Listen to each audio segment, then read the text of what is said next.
Kitang-kita sa mga mata ni Jackie ang kagustuhan nitong mabigyan ng magandang buhay ang dalawa niyang anak na mag-isa niyang itinataguyod matapos siyang iwan ng dating karelasyon. Vendor po sa sabungan. Nagbibinta po ako ng mga snacks para po sa mga anak ko kasi nag-aaral na po yung anak kong babae. Gusto ko po silang makatapos ng pag-aaral, sir, at saka may takot sa Diyos at magalang po ng mga bata. Kalaunan, nagliwanag ang kanyang mundo nung nakahanap siya ng katuwang sa buhay. Ang kasintahan niyang si Shemnil. Siya na po yung tumayo na ama sa mga anak ko eh. Siya na po yung nagpo-provide sa amin. Pero ang kanyang mundo, nagdilim. Nang nitong Oktubre, siya'y nabulag.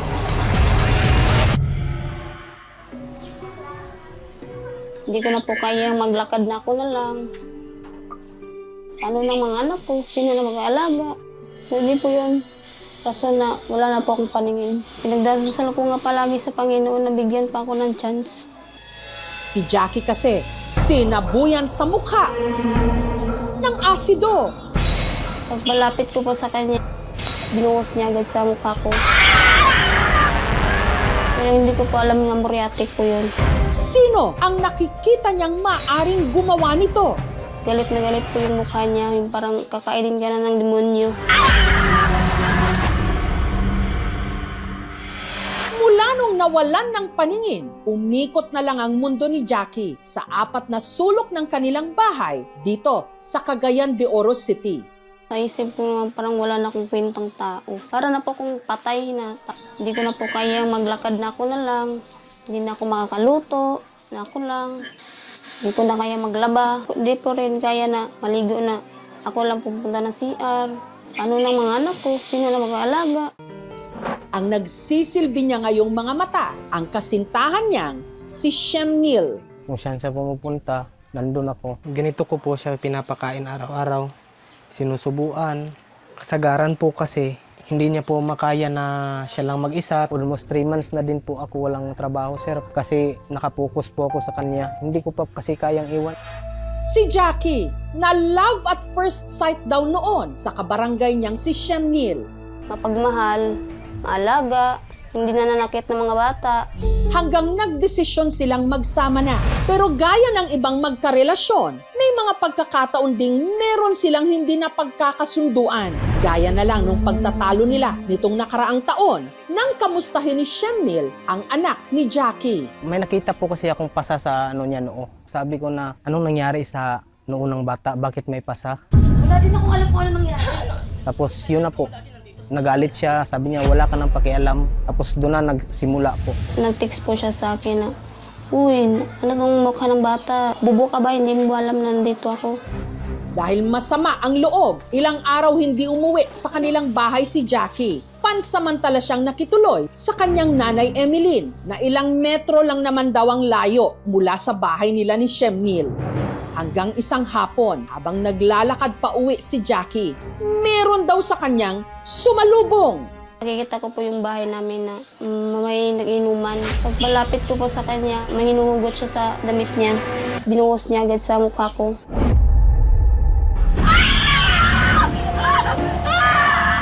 Pero hindi ko po alam na muriatic po yun. Pinikim-kim ko po yung hapdi ng mata, ng ilong. Hirap huminga. Ngunit bago tuluyang lumabo ang kanyang paningin, naka-eye-to-eye pa raw niya ang salarin. Galit na galit po yung mukha niya, yung parang kakainin ka na ng demonyo. Ang nagsaboy sa kanya ng asido, walang iba, kundi ang kanyang kinakasama, si Shemnil. Binuhusan ako ng tubig para hindi mapdi. Hanggang dinala na po ako ng papa ko sa ospital. Pero dahil sa tindi ng chemical na isinaboy sa kanyang mata, si Jackie tuluyang nabulag. Kasi hindi naman po kami ganyan mag-aaway eh. Hindi po kami nagsasakitan. Hindi ko na po alam kung anong gagawin ko. Siya po yung superhero ko bali sa buhay ko.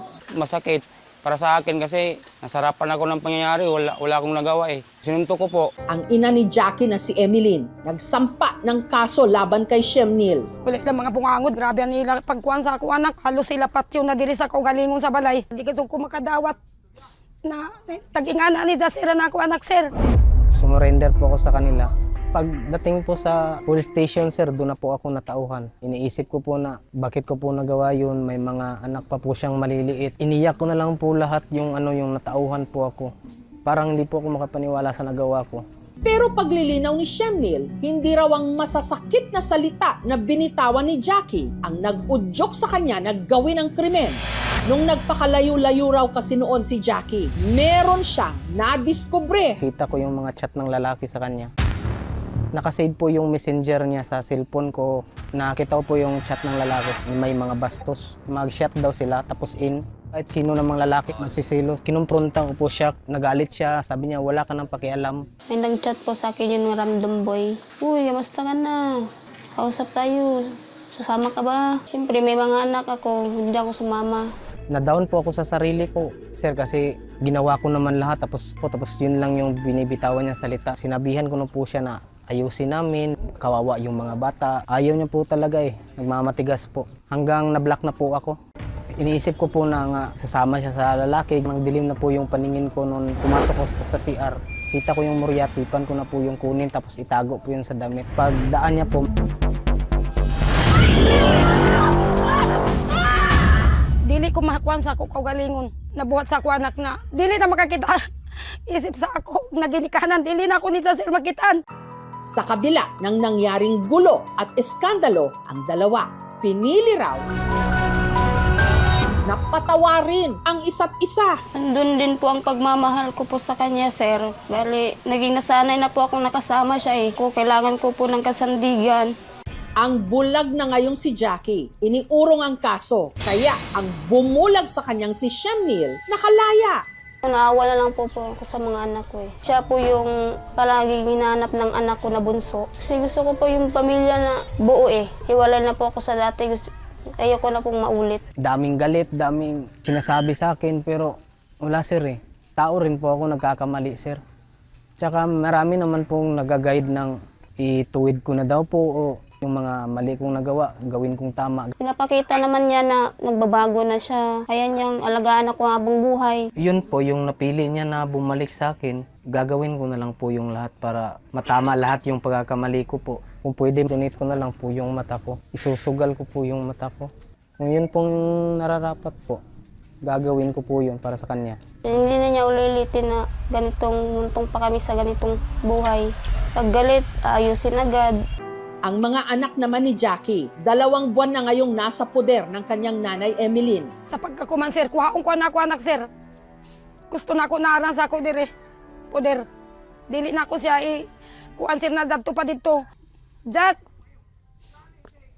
Gusto na ako, Jack, na mauli na ka dire, Jack, ang mama ni mo, Jack. Di na ko gusto na nakapagkadiya sa mga traidor na mga tao.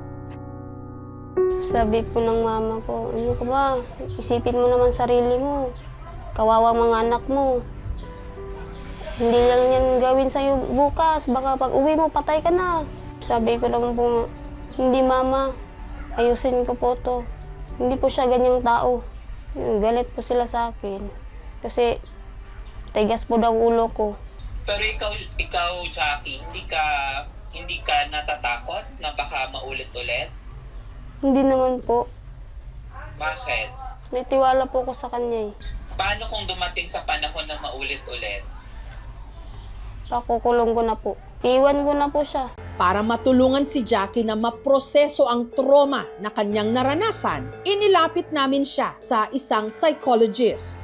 I do recommend proper healing and treatment to manage her emotions. Seek professional help also. Mayroong mga test na gagawin para malaman natin kung ano talaga yung diagnosis at may mga certain na mga psychotherapy na tinatawag natin na para ibigay sa isang kliyente. Murag niagaan akong kuan, piramdam nga naistorya na ko si Doc. Dahil nga, it's so difficult to leave the safety, quote-unquote, of your comfort zone. Mahirap kasing iwan, lalo na kung yung relasyon medyo matagal na.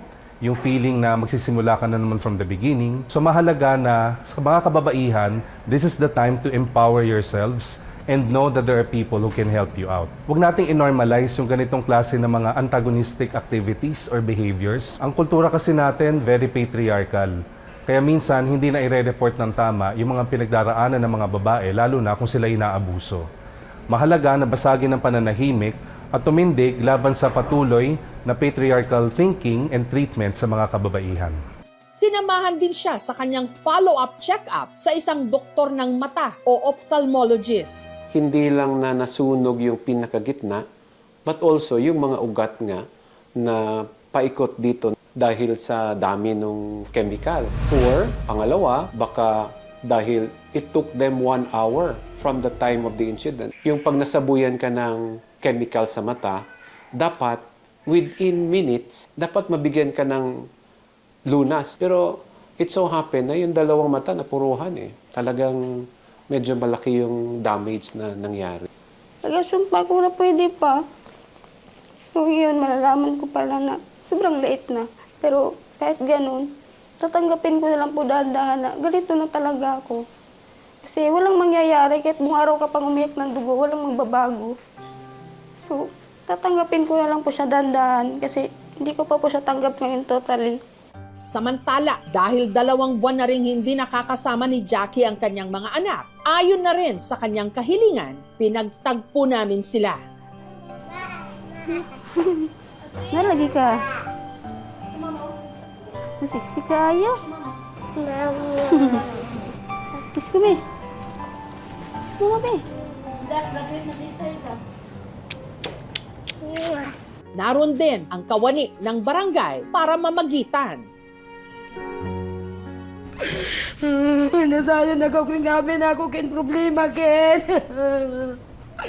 Nakuha ang pagkasod kin, nisisaksak na nagsoon, Ken. Hindi na ako na makaya, Ken, ang problema, Ken. Sabi mo siya si Mama sa taglaw gabi, no kayo si Mama.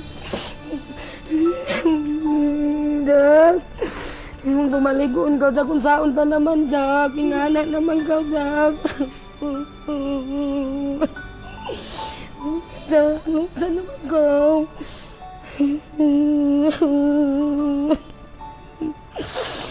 Gawin na ako pag inapingan mo, Jack. Kumansak yan. Noon saan naman ka, Jack? Pagkaligo lamang ka sa kayo mo mga anak, Jack. Kamastang panti pa ka. Pero, ang kuan lang kay, nasa tabo ka. Pero ayaw kaligo. Wow, naana po si mama o si papa. Kuya. So, dili pag ito pwede noon. So, we hope bitaw nga, ang iyong tandi promise, dili lang kay sa istorya lang ha. Imong ng buhaton. Mas gumaan po yung pakiramdam ko. Pananagutan ko po yung ginawa kong kasalanan sa kanya. Gagawin ko po lahat para maging maayos kami. O handa ako magpatawad. Basta sa sakripisyohan niya, sir, na ako anak, sir. Di siya magsawa, magsakasilpisyo sa ako anak. Mahal ko na ako anak, sir. This is a very grave. Ikaw ang mabulag, gawa ng iyong kasama sa bahay, no? Hindi sila mag-asawa, hindi ba? Ito ay isang krimen. Zero tolerance sa lahat ng uri ng karahasan.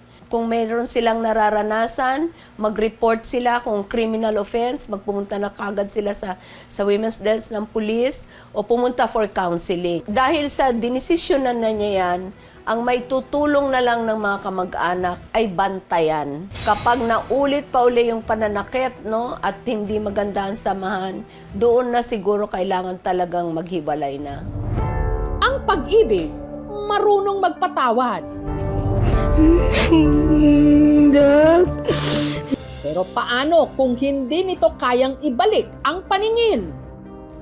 Minsan, ang pinakamalinaw na desisyon ay ang hindi na muling magbulag-bulagan.